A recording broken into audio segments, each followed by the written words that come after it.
Je ne suis pas né d'hier. J'ai rencontré des gens et fait des choses inusitées. Vous croyez peut-être que plus rien ne m'étonne? Détrompez-vous.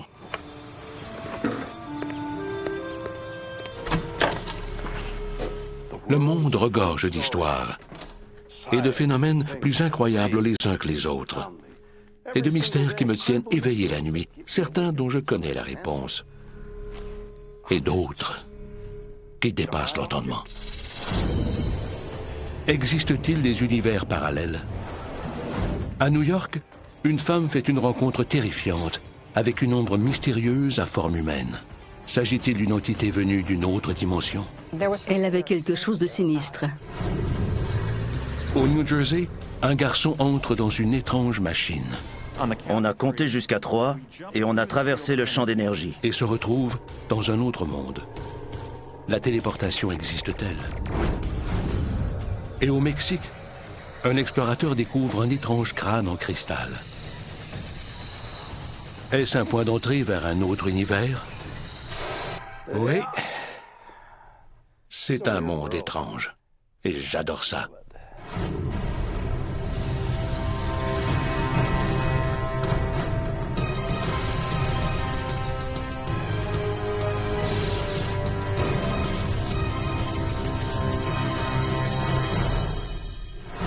Des bulles!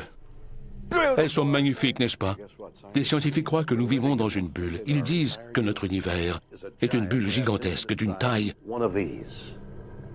quasi infinie. Et ce n'est pas tout. En 2010, des scientifiques ont découvert une chose extraordinaire. La preuve que notre bulle, notre univers, a été frappé non pas une, mais 4 fois. Comment? En entrant en collision avec d'autres bulles. Et savez-vous ce que sont ces autres bulles? D'autres univers. Il pourrait y en avoir des millions. Des univers parallèles. D'autres dimensions qui existent à côté de la nôtre.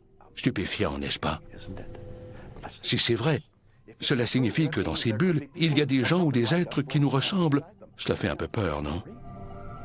Dans un avenir lointain, pourrions-nous croiser quelque chose ou quelqu'un d'une dimension voisine? Eh bien, j'ai du nouveau à vous annoncer. Ça se produit déjà. Des bulles!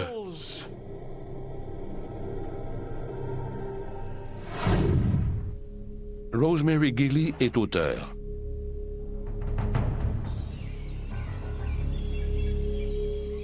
En octobre 2010, elle décide d'aller faire une randonnée dans le Fawnstalk State Park de New York.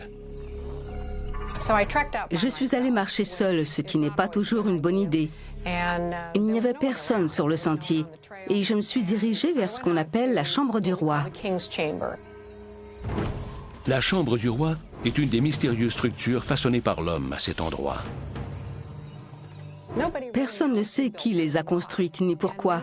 Plusieurs visiteurs y ont déjà vécu des expériences paranormales. Certains pensent qu'elles ont été construites par les Amérindiens. D'autres croient qu'elles sont l'œuvre de colons européens ou même de druides de l'Antiquité. Personne ne le sait vraiment. Mais lorsque Rosemary pénètre dans les ruines, elle a une impression bizarre. J'ai senti une présence. J'avais l'impression que quelqu'un m'observait ou que quelque chose d'inhabituel était sur le point de se produire. Malgré ses hésitations, Rosemary continue son parcours. Elle ne tarde pas à s'en repentir. J'ai vu une forme sombre se déplacer entre les arbres devant moi. Elle avait quelque chose de sinistre. Cette ombre était grande et mince, et sa silhouette rappelait celle d'un humain. Elle était noire comme l'encre. Ses contours étaient flous, et la partie inférieure semblait un peu s'estomper. Elle n'avait pas de traits faciaux, pas d'yeux. Pourtant, je sentais qu'elle me regardait. C'était terrifiant. L'imagination de Rosemary lui joue-t-elle des tours? Ou alors, une personne ou une chose l'a-t-elle suivie dans la chambre du roi? Ce n'était pas une apparition. On le sent quand on rencontre quelque chose qui ne fait pas vraiment partie de ce monde. Alors, qu'est-ce que c'était? Rosemary ne reste pas là pour tenter de le savoir. C'était comme dans un film, quand les gens sont en danger et qu'une voix leur dit « Va-t'en, il est temps de partir ». Qu'a donc vu Rosemary Gilly? Cette ombre était-elle dangereuse? Ou était-ce quelque chose d'encore plus sinistre? Elle n'est pas la seule à avoir vécu une telle expérience. Des centaines de personnes affirment avoir rencontré des créatures humanoïdes sombres et translucides. Elle les appelle les gens de l'ombre. Mais qui sont ces gens de l'ombre? Rosemary en est venue à une conclusion étonnante. Les gens de l'ombre viennent de dimensions parallèles qui sont ici, sur cette planète. Ils sont près d'une certaine courbure dans l'espace où on ne peut pas les voir normalement, sauf dans certaines circonstances. Les gens de l'ombre sont-ils des intrus venus d'une dimension parallèle? Si oui, comment ont-ils traversé dans notre monde? Et que veulent-ils? Christopher French est psychologue. Il pense qu'il existe une explication simple à ce mystère. Ces apparitions sont tout simplement des ombres. On dit qu'elles se déplacent rapidement. Elles sont là, et le moment suivant, elles sont ailleurs. Cela rappelle beaucoup le mouvement d'une ombre. Les gens de l'ombre ne sont-ils vraiment que des ombres? Si oui, comment peuvent-elles avoir une forme aussi humaine? Christopher French croit que la réponse se trouve dans un phénomène appelé pareidolie.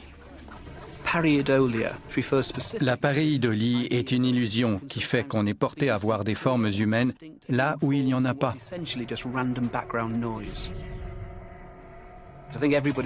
Tout le monde a probablement déjà cru voir des visages en regardant des motifs sur du papier peint, ou découvert des formes d'animaux dans les nuages. Il y a des gens qui ont vu le visage du Christ dans des assiettes de spaghettis, dans des brioches à la cannelle, dans des marques de brûlure sur des tortillas. En réalité, ce sont des motifs plus ou moins irréguliers auxquels on donne une certaine signification. Ce stimulus visuel se produit particulièrement dans certains types d'endroits, comme une forêt ou une grotte, où il y a beaucoup d'ombre et où les gens perçoivent parfois des choses qui n'existent pas. Mais plusieurs personnes qui ont rencontré des gens de l'ombre se sont senties physiquement menacées. Pourquoi? Je crois qu'une des raisons pour lesquelles les gens perçoivent souvent ces choses comme une menace est liée à notre évolution.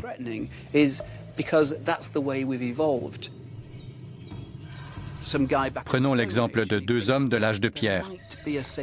Le premier croit qu'un macérodonte est peut-être caché dans un buisson. Le deuxième décide rapidement qu'il y en a un dans ce buisson et il s'enfuit. Le premier homme continue de se gratter la tête en se demandant si c'est vraiment un macérodonte et il se fait dévorer. Selon vous, lequel transmettra ses gènes? Nous avons évolué pour survivre. Notre instinct de survie nous incite-t-il à croire qu'une ombre est une créature terrifiante? Des gens tout à fait sains d'esprit voient parfois des choses qui ne sont pas là. C'est un phénomène courant. Certaines parties du cerveau sont programmées pour reconnaître les formes et les visages humains. Et parfois, ces parties du cerveau réagissent devant des ombres. Les gens de l'ombre sont-ils simplement des ombres? Rosemary Gilly n'en est pas convaincue. Ce n'était pas un effet de mon imagination, c'était une évidence. Une ombre noire se déplaçait entre les arbres.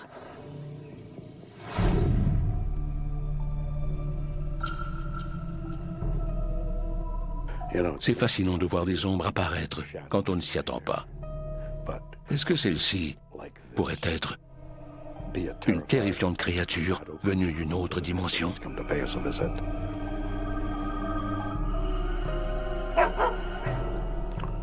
Est-ce toi qui as fait ça, Fluffy? Alors, qui sont exactement les gens de l'ombre? D'où viennent-ils? un homme croit le savoir. Une femme fait une rencontre terrifiante avec une ombre à forme humaine. Son imagination lui joue-t-elle des tours? S'agit-il d'un visiteur venu d'un monde parallèle? Philip Imbrogno est un chercheur qui s'intéresse aux phénomènes paranormaux. Selon lui, la réponse est évidente. Les cas que j'ai étudiés concernant les gens de l'ombre me portent à croire qu'ils sont interdimensionnels.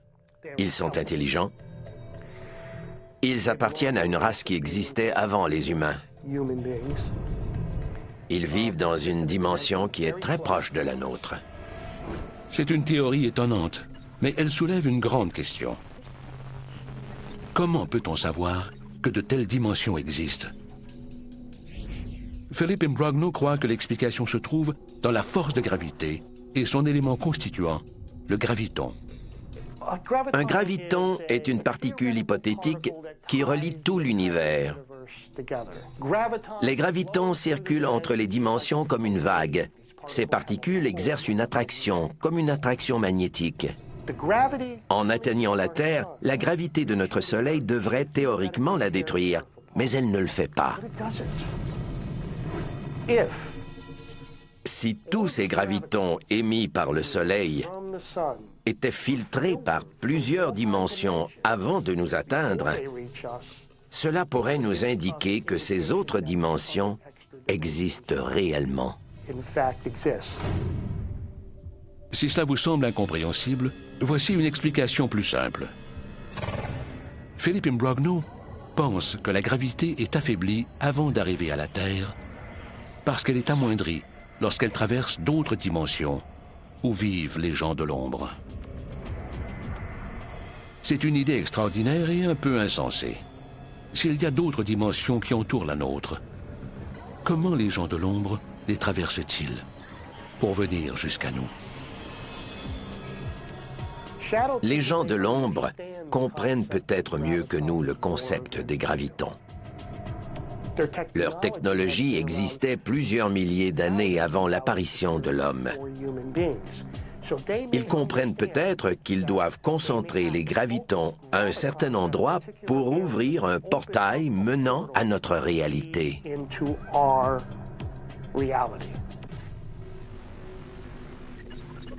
Philip Imbrogno dit qu'il aura bientôt des preuves scientifiques irréfutables pour appuyer sa théorie. Lorsque ces dimensions seront ouvertes, on devrait voir un afflux de gravitons. Cette interaction est mesurable. La recherche passionnante à laquelle je participe actuellement permettra de construire des appareils pouvant détecter de grandes quantités de gravitons pour prédire à quel moment les gens de l'ombre apparaîtront. Les gens de l'ombre utilisent-ils la gravité pour ouvrir des portails menant à notre dimension? Et s'ils le font, que veulent-ils au juste? Je pense que le principal objectif des gens de l'ombre est d'en apprendre le plus possible à notre sujet en nous observant. Certains pourraient trouver cela très inquiétant. Pour ma part, j'aimerais penser qu'ils viennent tout juste de nous découvrir et que leur curiosité à notre égard est semblable à celle que nous éprouvons envers eux. Et qu'un jour peut-être, ils manifesteront leur présence et tenteront de coexister avec nous parce que nous sommes voisins. La créature de l'ombre que Rosemary Gilly a rencontrée était-elle curieuse? Une invasion d'individus venus d'une dimension voisine nous menace-t-elle? Devrions-nous avoir peur? Ou ces êtres ne sont-ils qu'un effet trompeur de la lumière? Bizarre. Ou quoi?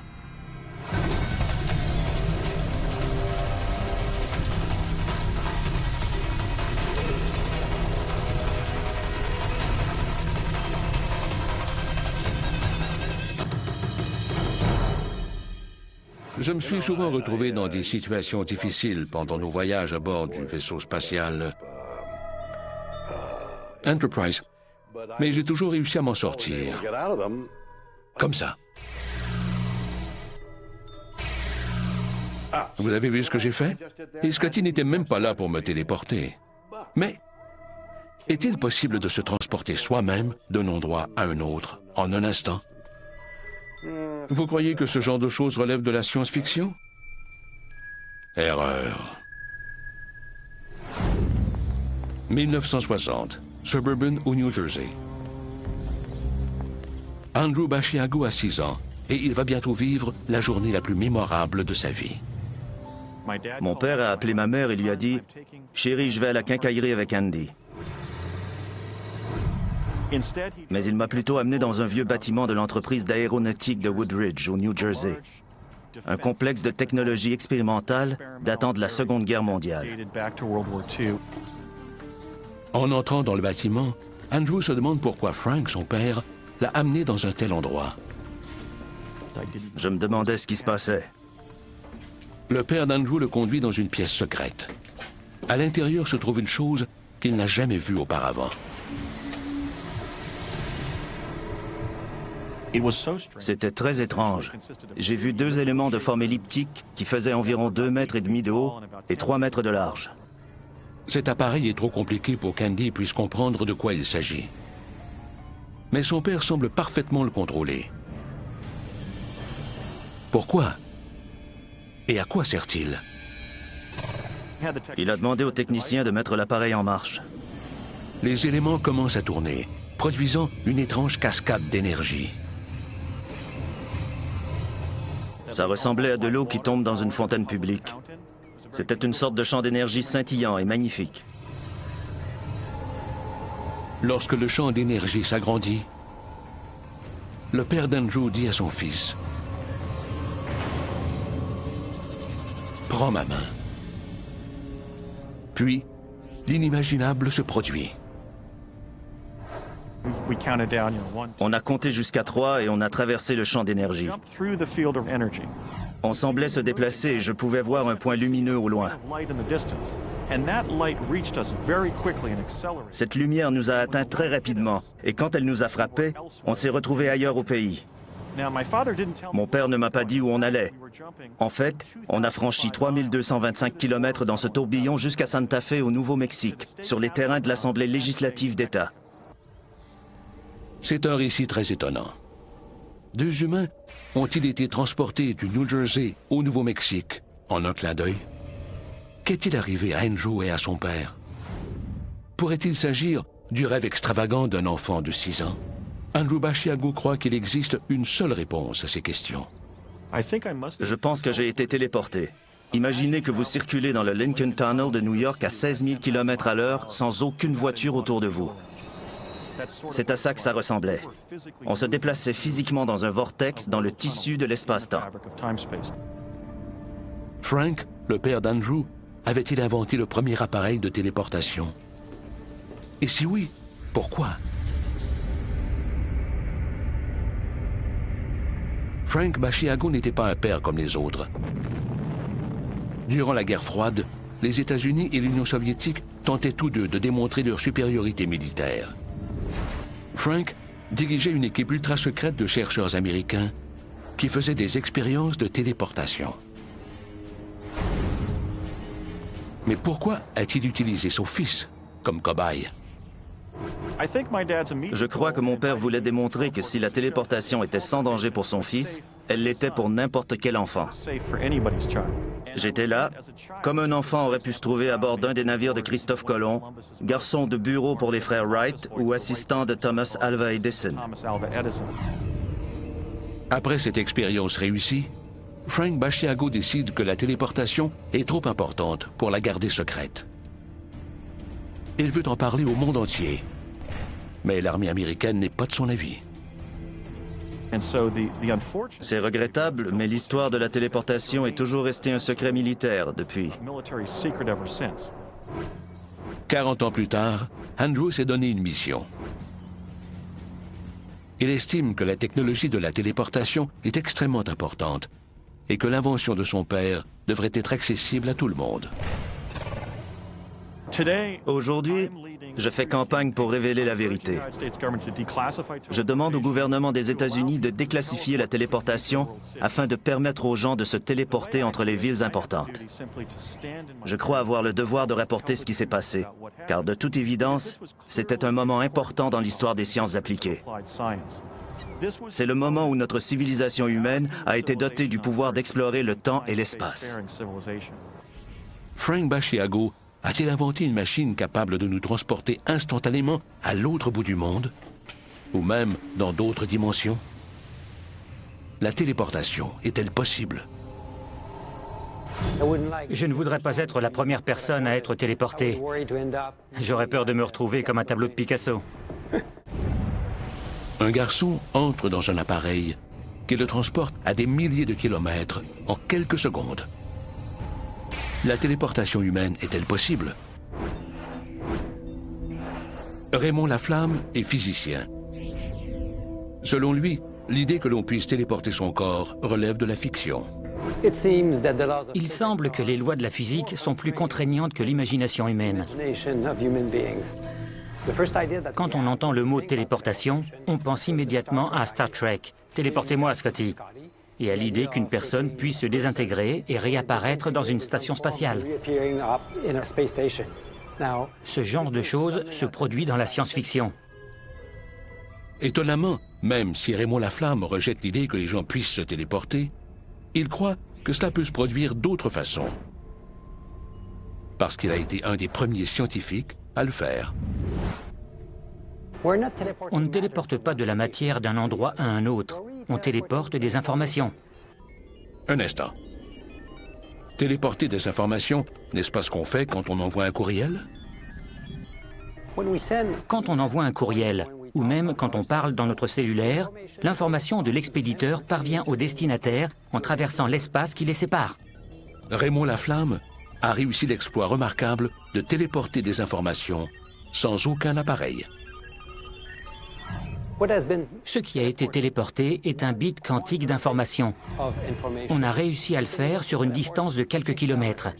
On a pris une particule d'information et on l'a fait réapparaître quelques kilomètres plus loin. Cela fonctionne de la façon suivante. Dans le monde de la physique quantique, les particules les plus minuscules peuvent être liées, même si elles sont séparées par de grandes distances spatiales. De telles particules peuvent être littéralement à deux endroits en même temps. C'est l'intrication quantique. Le fait qu'on puisse téléporter est fascinant. Dans la téléportation quantique, ça semble disparaître ici et réapparaître là. C'est comme un tour de magie. Cette technologie pourrait être bientôt utilisée pour communiquer instantanément avec les véhicules spatiaux, quelle que soit la distance à laquelle ils se trouvent, ou envoyer des communications militaires qu'il serait impossible d'intercepter. On commence seulement à comprendre ce qu'est la téléportation quantique, comment elle fonctionne.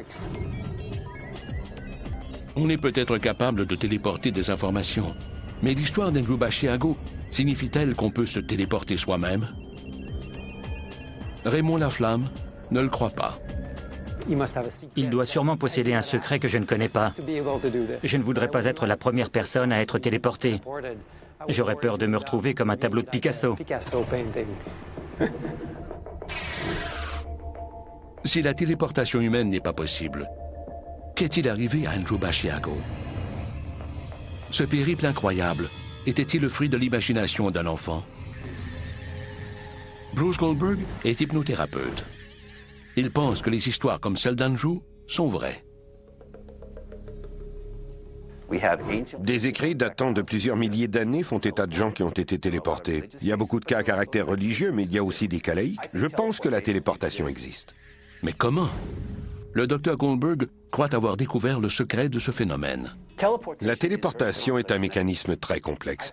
J'ai découvert la téléportation en travaillant avec mes patients. Les gens disaient qu'ils disparaissaient d'un endroit. Un homme est passé de New York à Paris en un instant. Sa femme était assise dans la même pièce que lui et elle m'a dit « Mon mari a disparu. J'ignore où il est allé et j'étais là. » Bruce Goldberg met d'abord en doute les récits de ses patients. J'ai commencé à faire des recherches sur des cas de téléportation. Ce sont des personnes psychologiquement stables et elles ne prennent aucune drogue. Je les connais et je connais leur famille. Le docteur Goldberg poursuit ses recherches et ses patients commencent à décrire leurs expériences de téléportation de façon remarquablement détaillée. Ils ont tous une chose en commun. Au début, c'est un peu comme une vision télescopique. Puis soudain, on apparaît en entier. Les gens sont exactement comme nous. Certaines des personnes que je rencontre sont reconnaissables. Je sais qui elles sont. Chose étonnante, les gens qu'ils ont rencontrés étaient des répliques d'eux-mêmes. Ces expériences similaires ont amené Bruce Goldberg à faire une déduction surprenante. Quand on se téléporte, on quitte cet univers et on se retrouve dans un univers parallèle. Des univers existent à côté du nôtre. Votre ADN est exactement le même dans votre vie parallèle. Les patients de Bruce Goldberg sont-ils en quelque sorte aspirés dans des dimensions parallèles où ils rencontrent leur double? Ça commence à devenir bizarre. Existe-t-il plus qu'un Bill? Avez-vous un double? Un peu cinglé, non? Étonnamment, des physiciens croient que ces copies identiques de nous-mêmes pourraient exister. Je ne comprends pas vraiment comment c'est possible, mais si les experts disent que ça fonctionne, qui suis-je pour en douter? Est-ce qu'une copie identique de chacun de nous existe dans un univers parallèle? Pourrions-nous pénétrer dans ces autres réalités? Selon Bruce Goldberg, les possibilités sont stupéfiantes. Disons qu'il y a certains aspects de votre vie que vous ne pouvez pas changer. Une maladie incurable, un dossier criminel, ou vous avez perdu un bras. Dans un univers parallèle, ce n'est pas arrivé. Alors plutôt que de vous suicider ou de déprimer, vous pourriez changer d'univers et connaître une vie meilleure. Mais s'il est vraiment possible de traverser dans un monde parallèle, pourquoi tout le monde ne le fait-il pas? La téléportation est difficilement prévisible. On peut essayer 1000 fois et ne réussir qu'une ou deux fois. Mais la technologie future permettra de mettre au point des appareils qui assureront plus de contrôle et de prévisibilité. Une telle technologie pourrait-elle déjà exister? Le rêve de Frank Bashiago pourrait-il être encore vivant? Je ne doute pas qu'il puisse exister aujourd'hui une technologie où quelqu'un peut entrer dans un tourbillon d'énergie et être téléporté d'un endroit à un autre. Existons-nous tous dans d'autres dimensions? Possédons-nous des machines capables de nous téléporter d'un univers à l'autre? Scotty pourrait-il vraiment nous ramener à bord, après tout? Bizarre. Ou quoi?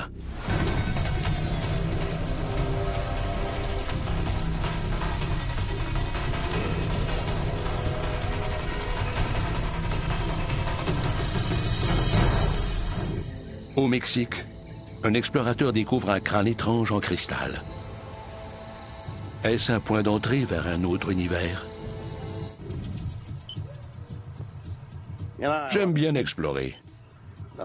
Et il n'y a rien de plus agréable que de faire des recherches dans la nature. Oh, vous avez entendu? Parfois on découvre des trésors qui dépassent l'imagination. D'autres fois, on trouve des choses qu'on préfère garder secrètes. En 1924, l'aventurier britannique Frederick Mitchell Hedges part à la recherche de trésors mayas au Belize, un petit pays d'Amérique centrale. Ce qu'il découvre est considéré par certains comme le plus important vestige archéologique jamais trouvé. Un crâne humain en cristal, parfaitement formé. Sculpté avec une précision parfaite, cet artefact de 2000 ans déconcerte les scientifiques. Plusieurs croient que la technologie qu'il a créée n'a pu exister dans les temps anciens, ni même modernes. Alors, qu'est-ce que c'est? Et d'où vient-il? La réponse pourrait se trouver dans une légende maya, où il est question, non pas d'un, mais de 13 crânes en cristal, dotés de pouvoirs extraordinaires. Cette légende pourrait reposer sur des faits.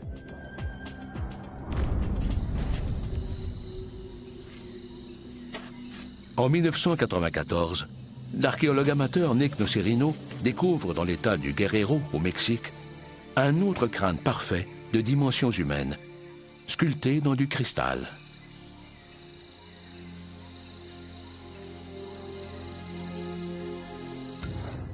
Kirby Seed est un expert en cristal et en minéraux. En 1995, le crâne de Guerrero est confié à ses soins. Lorsqu'il l'examine, quelque chose de bizarre se produit. Il a commencé à me montrer des images de vies passées et de futurs que je pourrais tenter de réaliser. Ces images se sont transformées en visions. Je voyais des gens et des objets bouger. Il y avait du mouvement dans ces visions. Soudain, j'ai senti que je pénétrais dans cette réalité particulière et que je fusionnais mon énergie à la sienne. Kirby Seed croit que ce crâne a plusieurs autres pouvoirs. Le plus important est la capacité de nous faire accéder à un autre univers. Les crânes de cristal sont holographiques. Ils contiennent l'univers au complet. Selon une théorie récente de la physique, la théorie des cordes, il existe au moins 11 dimensions. Les crânes sont des portails vers d'autres dimensions dans des univers parallèles. Les crânes de cristal possèdent-ils des pouvoirs étranges qui peuvent nous amener dans d'autres dimensions? Ou existe-t-il une autre explication à ce mystère? En ce qui me concerne, ils ne sont entourés d'aucun mystère. Jane Walsh est anthropologue à la Smithsonian Institution de Washington. Elle croit que les crânes de cristal ne sont pas aussi magiques qu'ils le semblent. J'en suis venue à la conclusion que tous les crânes que j'ai examinés n'ont rien à voir avec le Mexique précolombien. Ils ont été conçus pour créer un mythe. Jane a examiné 9 crânes de cristal, dont celui qui a été découvert par Frederick Mitchell Hedges. En raison de la nature du cristal, il est impossible de déterminer à quel moment ces crânes ont été créés. Mais Jane Walsh croit qu'il existe une autre façon de connaître leurs secrets. En utilisant de la silicone liquide, elle peut découvrir comment ils ont été fabriqués. La silicone s'insère facilement dans les interstices. Je m'assure qu'elle pénètre dans toutes les cavités.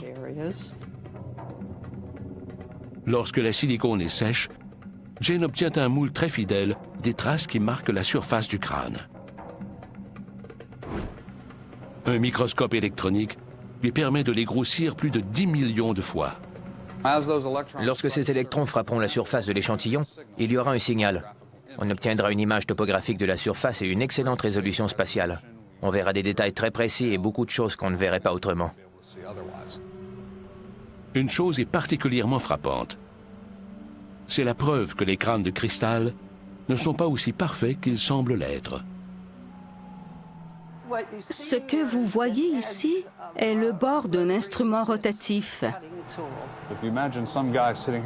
Si un homme était assis ici et qu'il tentait de percer ce petit trou, on n'aurait pas ce petit tracé qu'on peut suivre tout autour.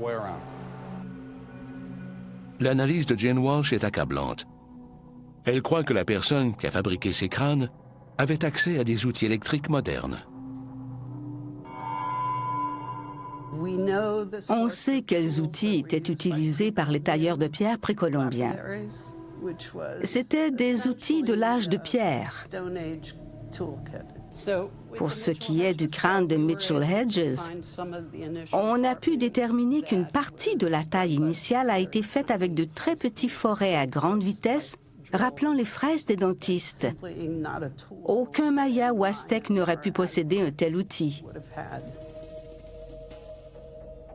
Si les crânes n'ont pas été fabriqués par des Mayas ou des Aztèques, quand ont-ils été sculptés?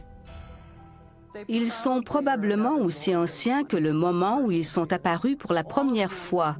Ils ont été créés avec des outils assez modernes. Les crânes de cristal ne sont-ils qu'une vaste mystification? L'analyse impitoyable du microscope de Jane Walsh signifie-t-elle qu'on ne doit pas croire ceux qui affirment qu'ils ont des pouvoirs mystiques? J'aimerais beaucoup qu'un archéologue reconnu en découvre un, mais je ne compte pas trop là-dessus. La légende des 13 crânes de cristal dotés de pouvoirs particuliers ne reposerait donc sur rien de convaincant? Ont-ils vraiment des pouvoirs qui dépassent l'entendement? Kirby Seed pourrait-il avoir raison? Existe-t-il des points d'entrée vers d'autres dimensions? Joshua Shapiro est un explorateur. Non seulement il pense que les crânes de cristal peuvent nous relier à d'autres univers, mais il affirme qu'ils nous ont été donnés par les êtres qui y vivent. Je crois qu'il existe un lien entre les crânes de cristal et les autres intelligences qui pourraient venir d'univers parallèles ou d'autres dimensions.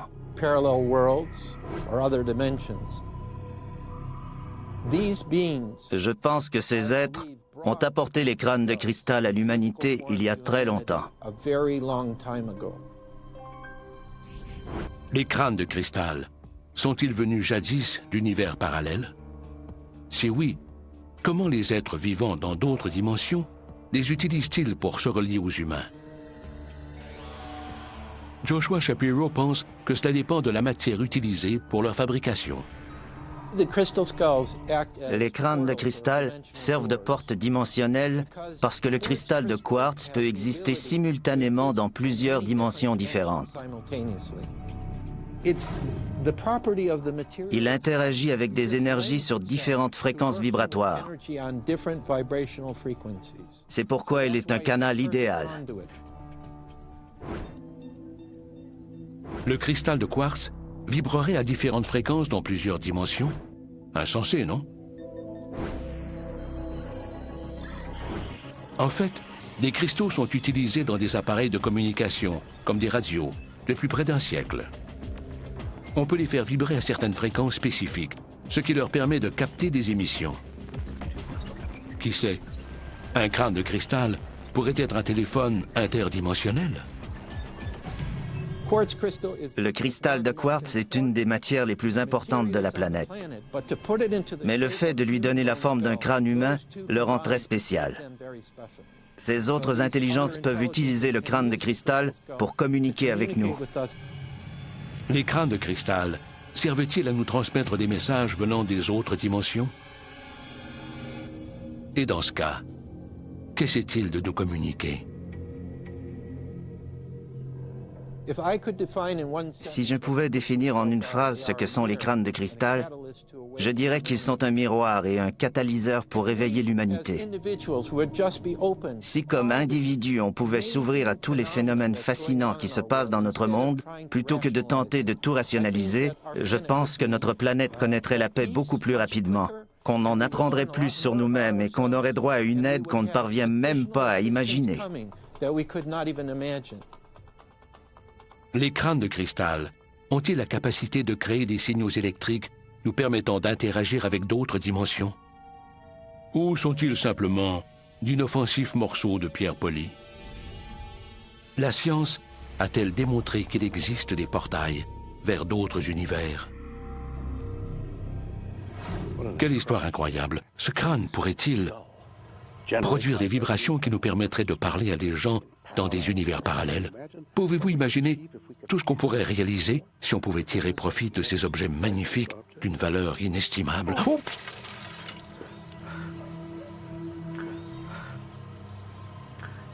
On peut en avoir un autre?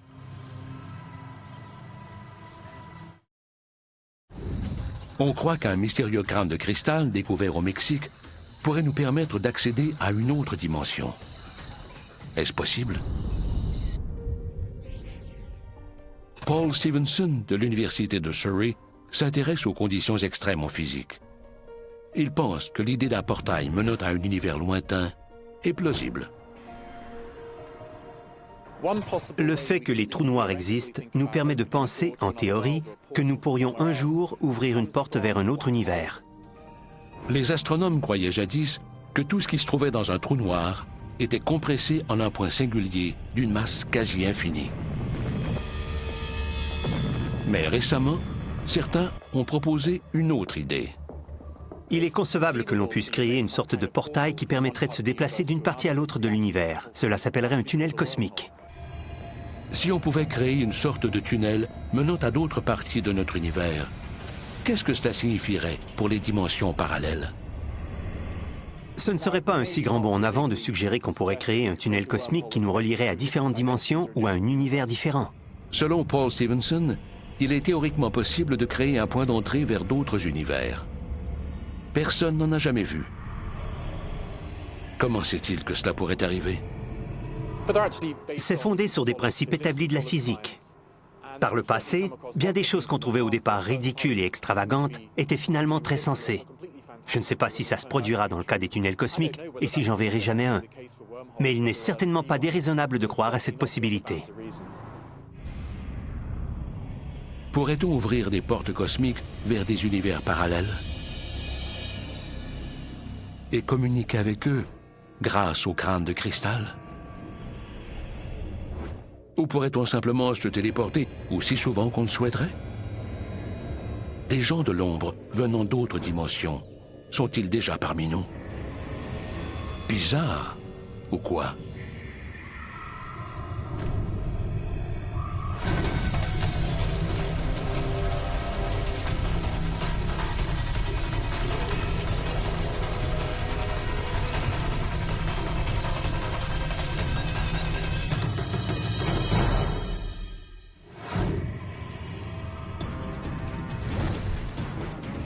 Nous venons de voir des histoires concernant des mondes parallèles. À New York, une femme a fait une rencontre terrifiante avec une ombre à forme humaine. Venait-elle d'une autre dimension?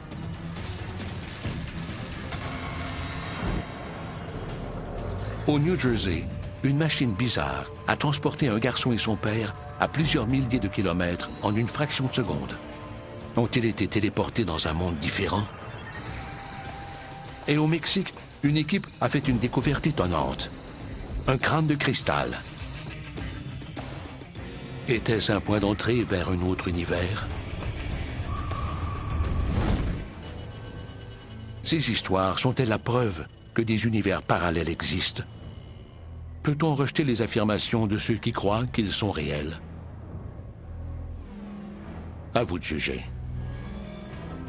À la prochaine pour de nouvelles histoires plus bizarres les unes que les autres.